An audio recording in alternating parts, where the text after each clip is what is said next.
Hi, this is Dr. Ginger Bratzel again, and we're continuing on our 6 ways to increase new patient conversions instantly. If you haven't been following this series, we've already covered several topics on increasing conversion without any more capital outlay and investing any more in your practice and using the assets you already have. So you might want to go back and review those if you've just been joining us. And today we are addressing number 5, addressing and resolving their chief complaint. Why are they in? And a lot of this issue seems pretty obvious, but when people are telling you one thing and you think that's what they're telling you, but we haven't gathered enough information and we don't satisfy what they came in for, that really turns them off. You need to be able to speak their language and totally relate to them, and that's what they're judging you on. Oh, they really understood what I was talking about. Oh yeah, how'd you know? Oh, that's perfect. So that's what we want to build up. I can't tell you how many times patients complain that I went in for X, I made an appointment for X, and I left without getting X resolved, and they didn't even know what I was talking about, and they were just trying to sell me something else or do anything else. What your main goal was, you were trying to give them a better option maybe for what they wanted, or you saw something else, but that message wasn't conveyed. So letting them be heard and recognized, and then proceeding on is a big tool. So typical experience. This happens, I hear this a lot in dermatology offices. A patient goes in for elective cosmetic procedure. I have phone audits after phone audits, and they were very specific with the person they're calling. Said, I'm going in for cosmetic issues. I have some wrinkles I don't like around my nose area, my lip area. Then they go through and say, I know my insurance doesn't cover this, but I want to get it taken care of, and you were highly recommended. And then the staff proceeds to tell them, but insurance is not going to cover it, blah, blah, blah. Well, the patient's already told you insurance is not an issue, but they got it all wrapped up. Then with the hidden camera, the actual patient comes in, conveys the same things to the doctor. So we can't even blame the front office person. So I'm here for X, Y, and Z.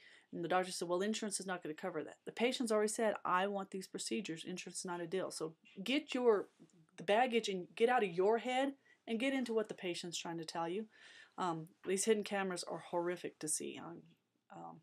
We'll send someone in to audit, and it's just terrible because the patient's not getting heard. The silence, the verbal skills, things like that, the things your staff is saying, the things we say, because we're not following a script and really relating to the patients, it's terrible. So that's why we need to improve that. When patients come through, I really like the new patient interview when it's trying to relate to this information. They might have filled out some paperwork, but when they say, I don't like the way my teeth look, I don't like the way my face looks, whatever, what does that mean?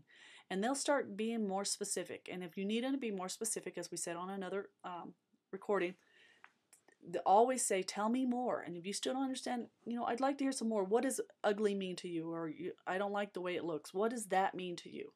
And get them to open up, a lot of open-ended questions, because what they're doing is building a wish list.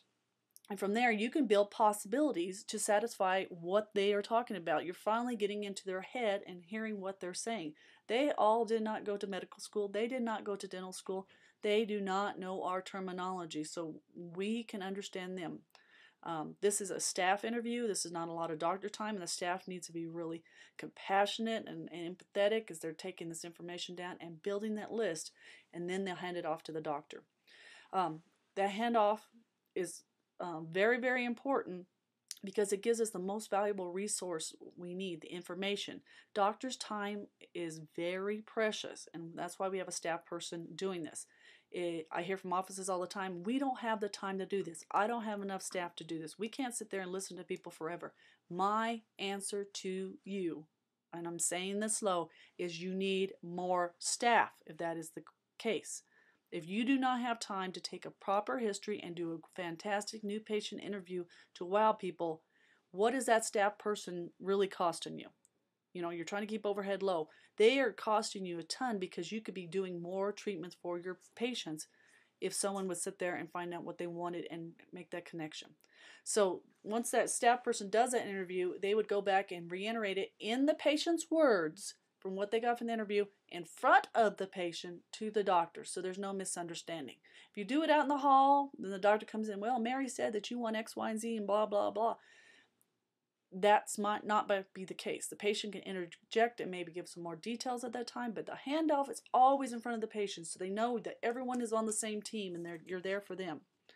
Um, when people come in for cosmetic procedures, they are buying on emotion, and when they're telling these stories in that new patient interview, that's the tone they say it, the emphasis they say is just as important as the words. They will justify their decision later with logic. Well, I needed this procedure and was recommended for this. It could be cancer, so we're going to get this mole removed, or, I'm getting this new job, so I need to have that cosmetic smile makeover, and it's very important. My reunion's coming up. They'll find the logic later, but we've got to get the emotion, and if you don't get that connection with patients, you are going to lose them. This is the number one reason why people, they will go back and say, well, I need to think about it, or I can't afford it, if you have not got the emotion into it. People buy on emotion. The number one reason I see from practices going from doing okay to really great and get wonderful results is being able to understand the patient and get that connection with that interview and doing the handoff. But if they come in for an X problem, you've got to resolve that problem or give them a plan to do that. If you shoo them and put it to the side and say you'll address it later, which you may or may not, that shows that you don't value their time, or you value their opinion, or value their concerns. So never, never, never do that, and you can increase your case conversion. Again, this is Dr. Ginger Bratzel, and we're continuing on our series, and I invite you to go back and look at previous recordings and get all caught up on that, because there's a lot of information there. Take care and make it a prosperous day. Thanks.